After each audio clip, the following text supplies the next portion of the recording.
Welcome back, everyone, to the Rhonda Swan Show. Here we are live right now in my studio in Bali, Indonesia. And this week's guest is a soulful future thinker and innovator, and you are going to love her. Her approach to growth and becoming the 1% inspires curiosity, narrows the gap between problems and solutions, and supports her community in navigating the uncomfortable space between where they are now to where they are going.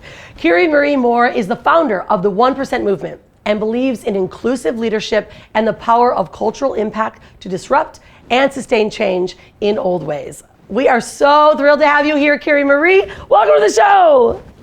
So good, thank you, and I can't wait. We're in for a good time. Yeah, we are. How are you, babe? How's it going in your neck of the woods, we say? Well, in my neck of the woods, I just got here yesterday, and I love it. I'm here for a week in my home in Queensland in Noosa. Oh. So I'm a happy camper right now. I love Noosa. My husband and I came to visit several times. He lived in Perth for a long time. He went to, what's the school that he went to? Goodness, what's the big university in Perth, Australia? I have no idea, but here's the thing. I don't just live in Noosa. I live in Noosa North Shore, and there's a reason I say that, because Noosa North Shore is like living on a little island. Ooh. Get on a barge to take your car across, and to get to my house, you have to kind of navigate between kangaroos and so good. And koalas, you know, the whole thing. I love it. I love it. All right, babe. So let's kind of dive into this, because I love what you do. And I know that your work is in the beginning stages of becoming a global movement. So will you tell us a little bit more about what sparked the 1% movement and where you see it's actually going? Because right now, this is the biggest topic that we need to create more awareness for. Yeah, look, the 1% movement for me was like a necessary thing to do, right? Like, it was a non-negotiable. I wanted to give people the opportunity. You know, when I look at the global space, which I get to play in a lot, you know, you could really look at what's happening across the globe and go, it's just too major. There's too many problems. There's things that are falling apart, the economic downturn, you name it, people bring it up. It's happening, and it's the truth. But there's some pretty amazing humans out there doing some awesome things as well. And I think, what if we focus in on going, what can we all do with what's in our hand right now? And that's what the 1% was. What if I do my 1%, Rhonda, you do your 1%, George down the road, Mary does theirs, and we all start doing our 1%? Would that actually change what's happening in culture today? And reality is, yes, it would. And that's where it sprung from. So it's years of work, but it's years of work going, how can I take what I've learned, what I've seen, and go, how can the everyday person actually be part of the change we need to see across the global landscape? Wow, I really like that. So share with me more. So when you say, like, what can I do with my 1%? Is it like everyone is going, okay, this is what's happening in Bali. Like, how can I improve Bali? Like, what is the impact? How are you measuring that impact, you know? Well, here's the thing, right? Like, I think that it's really easy for us to go, it's about, we see things that are happening. We see, you know, like we've got to deal with building our own businesses, our own companies, whatever that is. And maybe there's a little extra to bring some change. What I realized was this: every one of us as an individual has an ownership or a responsibility to do what you're meant to do. If you do that, wow. So that might be just building a company and having a phenomenal team. And that team has family, and that family has homes or lack of resources or education or whatever it is. But because you do such a great job, because you are building resources, tools that are able to give people many different things, then because of that, now you're having an impact. And so every decision you make, whether it's building a company, whether it's you know, a mom at home, whether it's the next scientist coming out with the latest innovation, that is going to have an impact. Yeah. Let's make it a good one.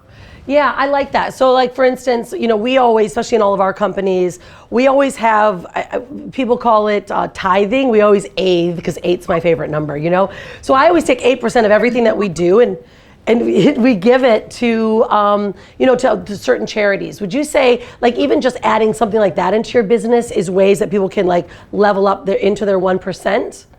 Yeah. Here's the thing I want you to think about, because I think people think that whenever we talk about impact, that it's just about like nonprofit or giving of some sort. Here's the thing that I want people to think about is that when we make a decision, it has an impact. So I don't believe it's one or the other. In fact, I'm a huge supporter, and a lot of my work is actually helping companies to build their growth to the next level. Why? Because when you've got access to more tools, more resources, more education, the impact that you can bring is phenomenal, right? So I'm about increasing economic growth so that every time you're making a decision, that is going to have a bigger impact. And it's not one or the other. And I think we have to stop thinking of things in isolation and going, that's what that looks like, and go, what if we were to not just build these, and I don't even talk about business as companies. I talk about building smart, sustainable, scalable ecosystems. Yeah. We are in an ecosystem, and when you build an ecosystem, that means if you're not physically healthy, you're not going to turn up at your everyday job doing whatever you're doing and being the best that you can be. So guess what? Productivity is going to go down. Growth is going to be minimal, because you're only going to do what you can do. You can't do what maybe you could do if you were physically well. So we have to look at us as an ecosystem. And that means if you want to make a bigger impact, if you want to make decisions that actually are going to help build our culture that's going to be beneficial for all of us, let alone the generations to come, then you want to make sure that you are, you've got access to what you need, access to be able to bring to your community, your platform, what that's needed. And then guess what? Every one of us makes up the global landscape. We really do. And bring that back to simplicity. You and I, we make it up. That's as big as it is. Yeah, no, it's so strong. And I think you just said, it's like the access and the awareness. The moment that we are properly resourced, then we are now not only collaborating, we're helping each other, but then we have a grander access, and others around us also expand. I love this conversation. So let's talk about your podcast. So since the birth of your podcast, I know you've had some phenomenal guests on the show. Would you share with us maybe 3 of the most impactful conversations you've had, and kind of what are some of those takeaways on a personal and a professional level? Yeah. So just to give some context to listeners in this way, I have 2 podcasts, and there's a reason I have 2 podcasts. So one of them is called The Decision Table, and I do that because of this. Decision Table, yeah? But like, I'm an introvert. I'm naturally an introvert, okay? So, when you get those moments and people go, oh, you need to meet this person. Yeah. Oh, I've got, Kiri-Maree, you've got to go and say, I've got to connect you too. But there's kind of that awkward silence. You don't really know how to first get into that conversation. As an introvert, that's the worst thing. So I would tend to go, yeah, I'd love to meet that person, and then kind of avoid it. So I decided to put a podcast or a show, a bit like what you do, and put it on and go, you know what? Here's the thing. If you want to meet me, one of my values is giving. Let's get you on as a guest. So even if we never, ever have a conversation again, Rhonda, someone may, learn something from that conversation. The other side of it, and I think this is important with podcasts for me, is anything that I do, I want to role model something that I do or say, right? And so for me, it's like, I believe every single conversation, if you're willing, you could learn one thing from it, one thing, and take from it and grow from it and develop and evolve. Yeah. So the decision table is one of those things that we do. And I literally do it. I get to know that person in a deeper way. I figure out whether we're the right fit or I know someone else and I can go, hey, that's a better fit, go talk to that person. Or it's meant that I've built some amazing relationships. So that's one of the reasons I do the decision table. My other one, the Global Human Intelligence podcast. You know something, Rhonda? The thing that I love is smart humans making smart decisions. And I guess one of the things, to answer your question, one of the things that I have had the privilege of in my work, for years we were nomadic. So that meant that as a CEO, as a nomadic CEO, and what that meant was I got to move my office just into beautiful locations across the world, took my family on that journey with me. And because of that, I got to meet amazing people. But the thing I felt selfish about was this. I got to have those conversations with them. I learned amazing things from awesome, smart humans, but you never got to hear that. And so I was like, what if I could just have a conversation and press record and let you in on it? And so I've had the privilege of literally having conversations with a lot of people who, you know, some people know them, others don't, but they're so clever in what they're doing, how they're doing it. And I want to learn, not just, hey, this is great numbers that you've got, this is a great person that you're connected to, but I really want to learn things like what made you make that decision? How did you continue on that journey when it got tough? How did you see more in the future? Because it's through those questions that we can evolve and learn some of the things, springboard off other people's mistakes or learnings, and then be able to do things. So, you know, there's amazing people on there from, you know, people like, I can't even remember half of them, to be honest. I have so many conversations, so many things, but, you know, there's Ali Brown. And I remember that conversation because I challenged her on there. I actually challenged her on there because I met her. I've known Ali for years and years, and amazing. I believe she brought a lot to the entrepreneur world, especially in the US. And so I was always intrigued at what is the thinking of a person like her. And so I was a part of her world, but because I run another company that works with marketing, I know marketing in and out. So I never went there to learn about marketing, but I went into her community to learn about what's the thinking behind that person that does something like that. And I remember years later, she came up to me one time and she just said to me, Kiri-Maree, you're weird. You're really strange. And I don't get you. Why don't you speak out more? And I was like, Ali, I speak out when I feel that it's going to be helpful to those that are wanting to listen. That's one. When there's other people already saying what you need to say, I don't feel that there's any value I can add. So I'm not going to be adding to the noise.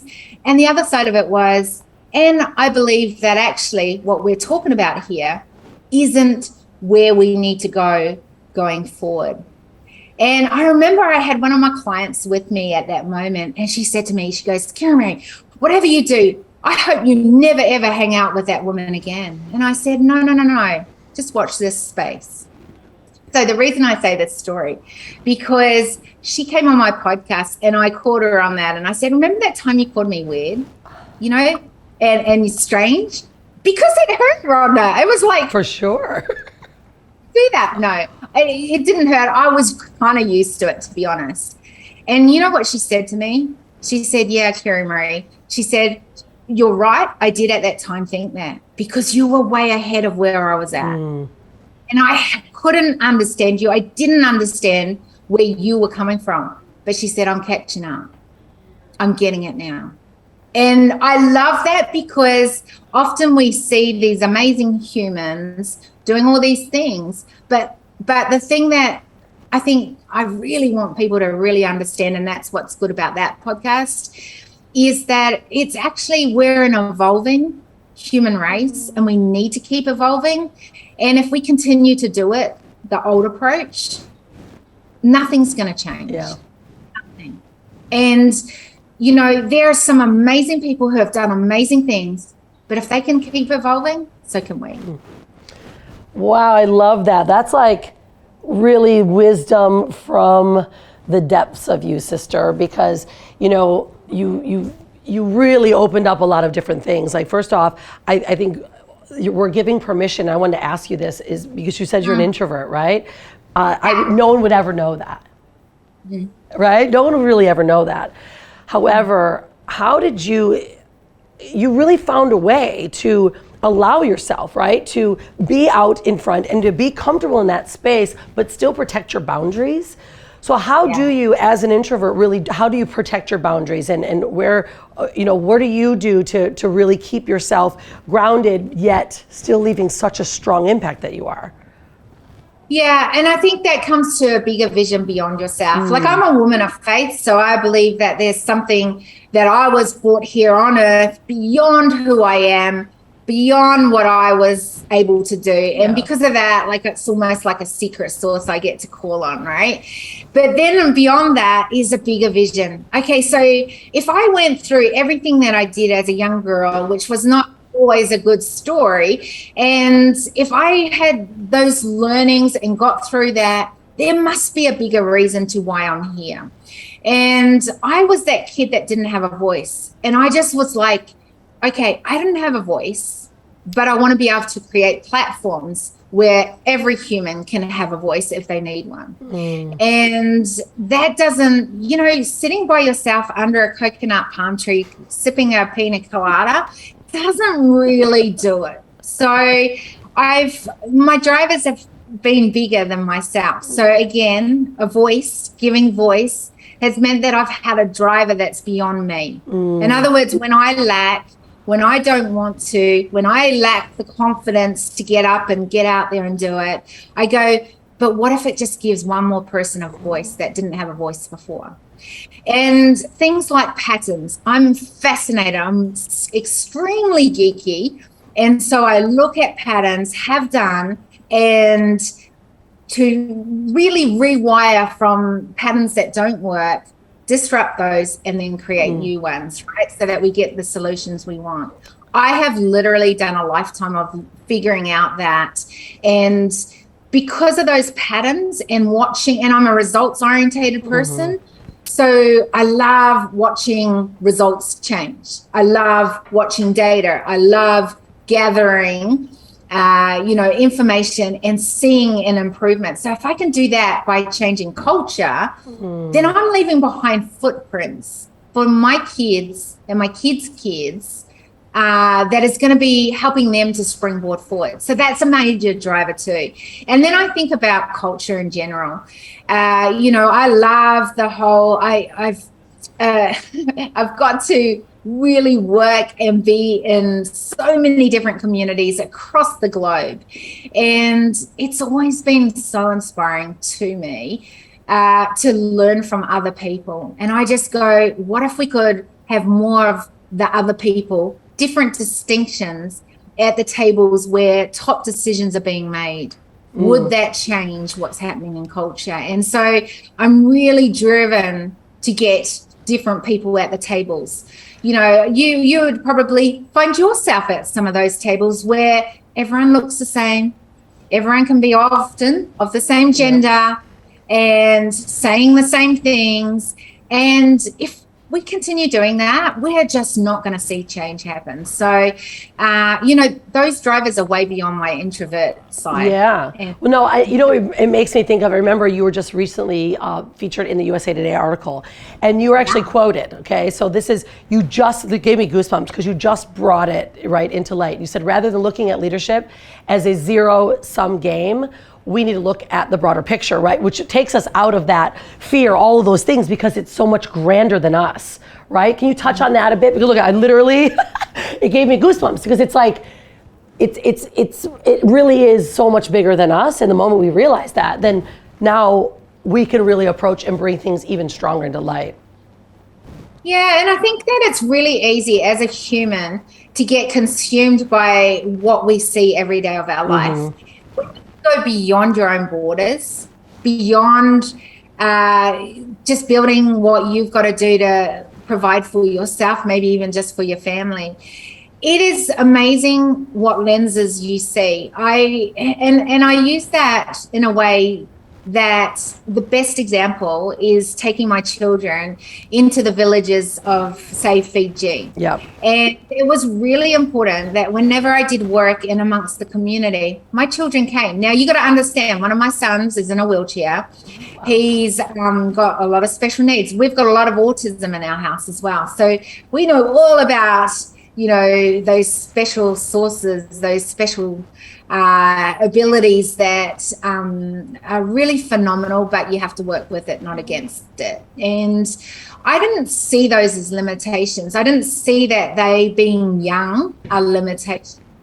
I just wanted to expand their thinking and go, hey, even, and it goes back to our 1% in that way, right? Yeah. Like, even as a young kid, they can have something in their hand and share it with other people.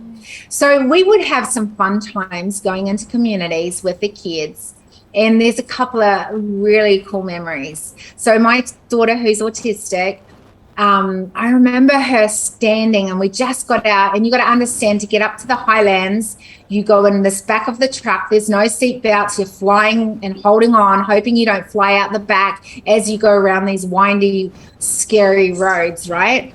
And they're not sealed roads, so there's like big holes. You've got kids in the back, they're holding on. And my daughter, she gets out, and we're taking a whole lot of resources up because I'm about to have conversations with the leaders of the village, but then also with the actual chief of the village as well. And we get out of the truck. My daughter stands at the door and she goes, "This isn't a school." Because she looked in the room and she said, and I said to her, "What do you mean this isn't a school?" And she goes, "There's no seats, there's no tables, there's no," like, all the things that she knew as a school. And she just burst into tears. Now, I could tell her stories of things, but that moment when she stepped out of her normal, out of what she sees, and saw through the lens of what you just cannot ignore. She saw it and it made such a powerful thing. And I think that's what it is when you get beyond you, beyond what you're used to, into environments that are taking you out of your little border. So that's one. And the other story is such a funny one because, one of the things they don't get is ice cream up in the village because it's hot and there's no fridges or freezers. And so I was like packing the ice into these eskies, taking these ice cream up into the village because I just wanted to give it to the kids up in the village. Anyway, my daughter, so all of us, my whole family, were serving the kids in a school up in the village. And they'd run out of plates, they'd run out of spoons. So my daughter looks at this beautiful little Fijian kid. They look at each other. They're like, "What do I do?" And so the Fijian kid puts out her hand and just in a scoop, and my daughter gets the scoop and just puts it in, and they just shove it in the face. And I just go, she wouldn't have learned a solution to something that we just don't understand until we're there. That, again, is another lens. Yeah, I don't know if you know this, but my daughter, same with probably your kids, she traveled since she's been 1, and you're right, like we don't even realize these little moments that create the biggest shift in change and perspectives, especially in our kids. Like, it always will shift us, but we can see it on such a higher scale when our children are able to see something that is so out of, their ordinary. And I really do believe that is. Yeah. I mean, it's the next level, and I really respect that. So let's talk a bit about your approach, right? Because I know your approach really creates a lot of curiosity for those that are working with or that you network with, but it also is narrowing the gaps from problem to solution, and it will navigate kind of that uncomfortable space that you like to do so well, By the way. Yeah, but is this, I think it's really so much more needed in the world, right? Everyone needs to be caught, abrupt, disrupted, and shaken, so that they actually can think on their feet, like think from the top of their head, not just from them, like thinking about it, right? So, what would you say is your favorite way that you're actually supporting your communities, and the advice that you would give to someone who is navigating this space right now? Yeah. So it's funny because I get to work a lot of the time with extremes. So sometimes I've been at closed doors with former presidents of nations, and we're trying to figure out what are we going to do for leadership across the globe, and how can we make that more effective? And then I'm in, like I said, the dirt of the communities, trying to figure out how are we going to actually make a difference there.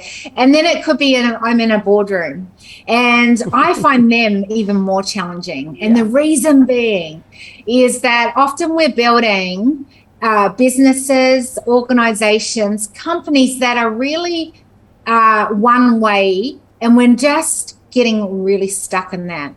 And so what if we could think beyond and into the future, play? And I always ask this question, what if, and this is my favorite question I ask clients, but is, what if nothing was stopping you? What would you do? Who would you be? What would that look like? And I mean, if you had unlimited finances, every resource under the sun, that you would have access to all the smartest minds, what would that look like? And what is interesting is there is always this bigger vision that everyone wants, right? But not everyone's willing to play the long game and to move towards it. So you've got to think that big vision. And that's what I get people to do. Let's look at that big vision. Let's look at your next step, the next level. And now let's look at your starting point. What have we got to work with?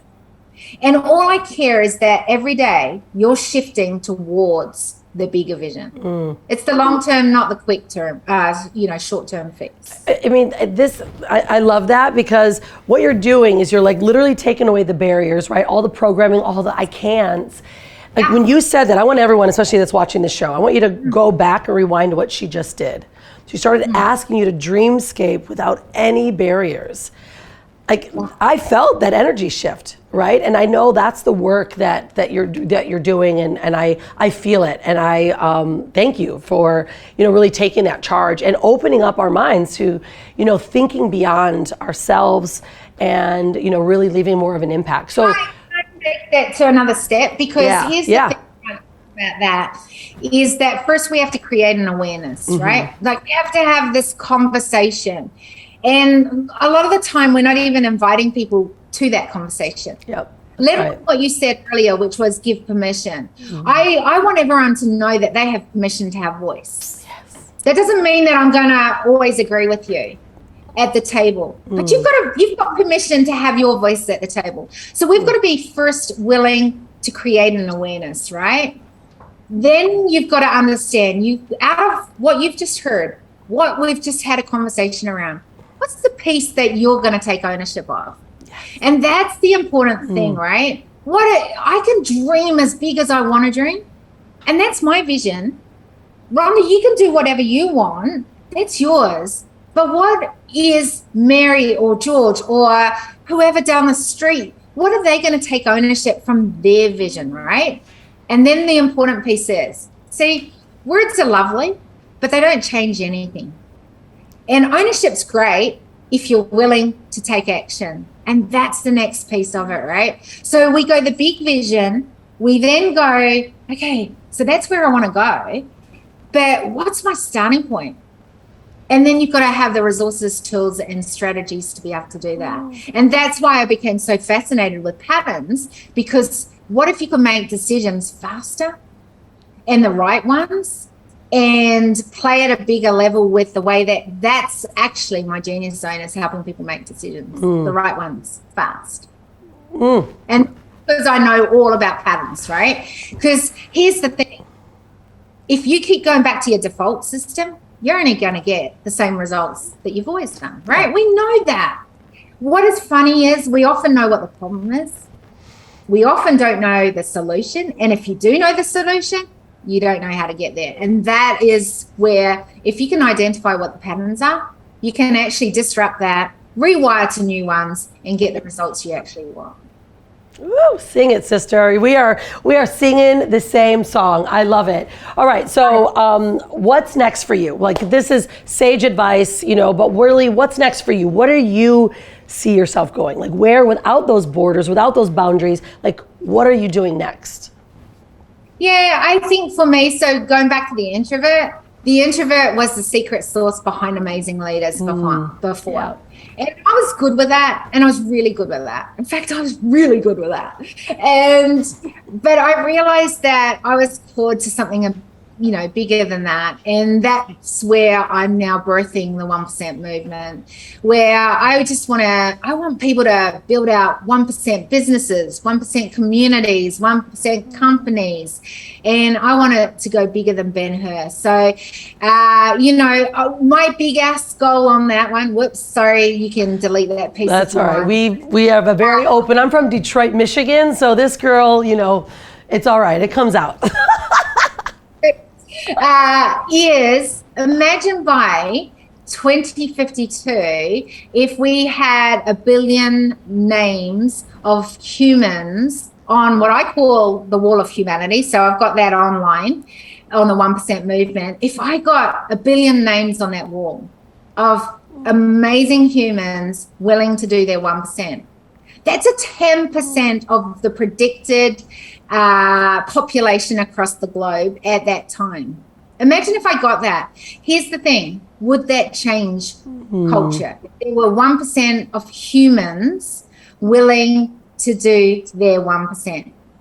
And when I think of that, so let's define that into my 1%. What is that for me? And this is going to sound really big, so bear with me. I'm going to share it and then simplify. And that is, what if humans could look through the lens of humanity as stakeholders? Okay, so humanity meaning you and I, stakeholders meaning the measure of value. What if every time someone was making a decision, they looked through that lens and they said, I'm going to add to the human race going forward, not take away? Would that change culture? And reality is it would.